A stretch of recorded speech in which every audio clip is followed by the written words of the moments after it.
Digital school of education by Radhe Raman sir में आपका स्वागत है। आज हम बात करने वाले हैं सूजन यानी इन्फ्लेमेशन के बारे में और जानेंगे इसकी वो छुपी हुई कहानी जो शायद ही आपको पता हो। हम सब सूजन को एक प्रॉब्लम ही समझते हैं, है ना? पर सवाल ये है कि क्या ये हमेशा ही हमारे लिए बुरी होती है? तो चलिए इस बात को जरा गहराई से समझते हैं। देखिए, असल में ना सूजन कोई समस्या है ही नहीं, बल्कि वो तो एक समाधान है। हाँ, ये हमारे शरीर का अपना सेल्फ डिफेंस मैकेनिज्म है। सोचिए, जब भी कोई चोट लगती है या इन्फेक्शन होता है तो बॉडी का जो पहला रिएक्शन होता है ना, वो है सूजन। ये तो बॉडी का अपना फर्स्ट एड किट है। मतलब जब भी शरीर में कुछ गड़बड़ होती है तो सूजन ही हमें सिग्नल देती है कि अंदर हीलिंग का काम शुरू हो चुका है।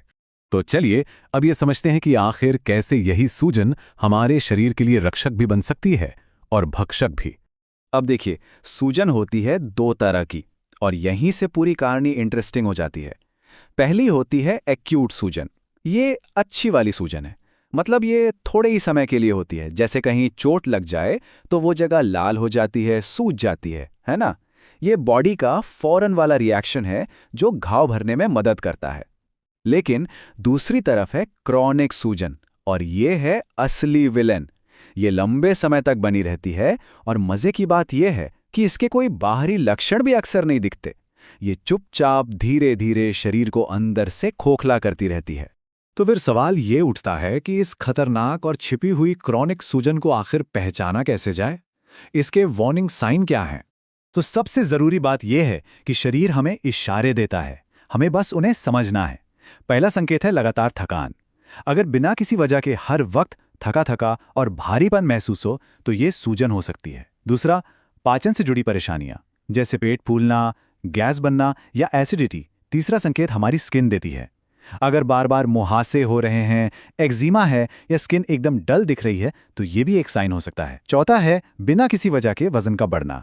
मतलब सब कुछ नॉर्मल है फिर भी वजन बढ़ रहा है, तो इसका कारण भी क्रॉनिक सूजन हो सकती है। और हाँ, पांचवा संकेत है ब्रेन फॉग, यानी किसी भी चीज पर ध्यान लगाने में, कॉन्सेंट्रेट करने में दिक्कत होना। और देखिए, इन लक्षणों को हल्के में लेना बहुत बहुत खतरनाक हो सकता है, क्योंकि अगर इन पे लंबे समय तक ध्यान नहीं दिया गया ना तो यही क्रोनिक सूजन आगे चलकर पार्किंसंस और अल्जाइमर जैसी बड़ी और गंभीर दिमागी बीमारियों की वजह बन सकती है। लेकिन घबराने की बात नहीं है। अच्छी खबर यह है कि हम इसे कंट्रोल कर सकते हैं। तो चलिए सबसे पहले देखते हैं कि एक बहुत ही सिंपल डाइट फॉर्मूला हमारी मदद कैसे कर सकता है। तो ये फॉर्मूला है ग्रीन डाइट। याद रखना बहुत आसान है। जी से है ग्रीन लीफी वेजिटेबल्स यानी हरी पत्तेदार सब्जियां। आर का मतलब है रिच इन एंटीऑक्सीडेंट्स जैसे कि बेरीज वगैरह। ई का मतलब है अर्ली डिनर, मतलब रात का खाना जल्दी खा लेना। अगली ई का मतलब है एक्सट्रैक्टेड ऑयल्स यानी रिफाइंड तेलों को छोड़कर प्राकृतिक तरीके से निकाले गए तेलों का इस्तेमाल करना। और आखिर में एन से है नट्स, मतलब अपनी डाइट में बादाम, अखरोट जैसे मेवों को जरूर शामिल करना। ये बहुत ही सिंपल फॉर्मूला है लेकिन सूजन से लड़ने में बेहद असरदार है। और हाँ, जिस तरह कुछ चीज़ें खानी ज़रूरी हैं उसी तरह कुछ चीज़ों से बचना भी उतना ही ज़रूरी है, जैसे कि रिफाइंड चीनी, रिफाइंड कार्ब्स मतलब मैदा जैसी चीज़ें, रिफाइंड तेल और जितने भी प्रोसेस्ड और पैकेट वाले फूड्स आते हैं, ये सब सूजन को भड़काते हैं। और हाँ, देर रात कुछ ना कुछ खाते रहने की आदत भी सूजन को बढ़ाती है। डाइट की बात तो हो गई, पर क्या आप जानते हैं कि इसका एक चमत्कारी इलाज हमारी अपनी रसोई में ही छिपा हुआ है? ये उपाय है 3 बहुत ही जादुई चीजों से बना एक काढ़ा। पहली चीज है हल्दी। हल्दी में होता है करक्यूमिन, जो कि एक बहुत ही पावरफुल एंटी इन्फ्लेमेटरी एजेंट है। दूसरी है काली मिर्च और तीसरी है दालचीनी, जो हमारे ब्लड फ्लो को भी बेहतर करती है। अब यहां एक बहुत जरूरी बात समझनी है। हल्दी अकेले उतना काम नहीं करती जितना वो काली मिर्च के साथ मिलकर करती है। होता क्या है कि काली मिर्च हल्दी के अंदर जो करक्यूमिन होता है ना, उसके एब्जॉर्प्शन को, मतलब शरीर में उसके सूखने की क्षमता को कई गुना बढ़ा देती है। तो ये दोनों एक साथ मिलकर एक पावरफुल जोड़ी बनाते हैं।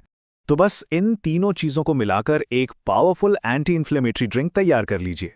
और देखिए, चाहे आपको सूजन की समस्या हो या ना हो, हफ्ते में एक बार भी अगर इसका सेवन करते हैं तो ये बचाव का एक बेहतरीन उपाय है। तो हमने डाइट और घरेलू उपाय की बात कर ली। अब हम चलते हैं अपने तीसरे और आखिरी उपाय पर।